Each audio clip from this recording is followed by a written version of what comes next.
అరుదైన చికిత్స ద్వారా సంతానం కలిగేలా కృషి చేశారు విజయ నర్సింగ్ హోం వైద్య నిపుణురాలు డాక్టర్ విజయలక్ష్మి. మామలకు చెందిన దంపతులకు అప్పటికే 2 ఆడపిల్లలు ఉన్నారు. మరో సంతానం కోసం ఎదురు చూడగా చివరి క్షణంలో అబార్షన్ అయింది.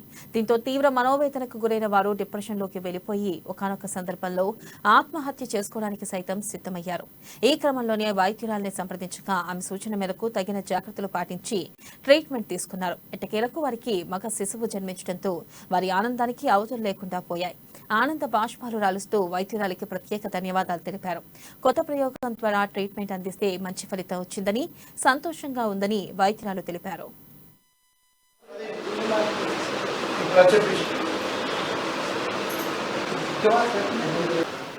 మండల మావలం ఆదిలాబాద్ జిల్లా ఎలాంటి పరిస్థితుల్లో కొన్ని ప్రభావాల వల్ల చాలా డీప్గా వెళ్ళిపోయాం. అంటే బతకాలనా వద్దా అనే కొన్ని అటువంటి ఆలోచనలు ఉన్నాం. అప్పుడు మేడం దగ్గరికి వచ్చాను 2-3 సార్లు.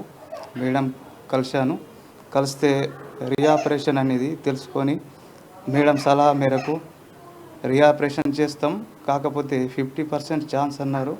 దానికి మేము అంగీకరించాం. అయితే మేడం సక్సెస్ఫుల్గా ట్రీట్మెంట్ చేసి మా పేషెంట్ సుజాత వాళ్ళ మదర్ వచ్చారు. ఫస్ట్ వచ్చి మా కూతురు డిప్రెషన్లో ఉంది, ఏదో ఒకటి చేయండి, మా కూతురుని ఆదుకోండి అని చెప్పారు. సరే ట్రై చేస్తాను, ఒకసారి అయితే తీసుకురండి అని చెప్పి ఎగ్జామినేషన్ చేసి ఒకరోజు ట్యూబల్ రీకనలైజేషన్ ఆపరేషన్ చేసి ఒక 6 months గ్యాప్ ఇవ్వమని చెప్పాను. వాళ్ళు ఒక 8 monthsకి వచ్చారు. వచ్చిన ఫస్ట్ మంత్ ఇన్ఫర్టిలిటీ ట్రీట్మెంట్ ఇచ్చాను. అప్పుడు ప్రెగ్నెన్సీ వచ్చింది, కానీ అబార్షన్ అయింది. నెక్స్ట్ మంత్ మళ్ళీ ట్రీట్మెంట్ ఇస్తే సక్సెస్ అయ్యి ఇప్పుడు మళ్ళీ ఒక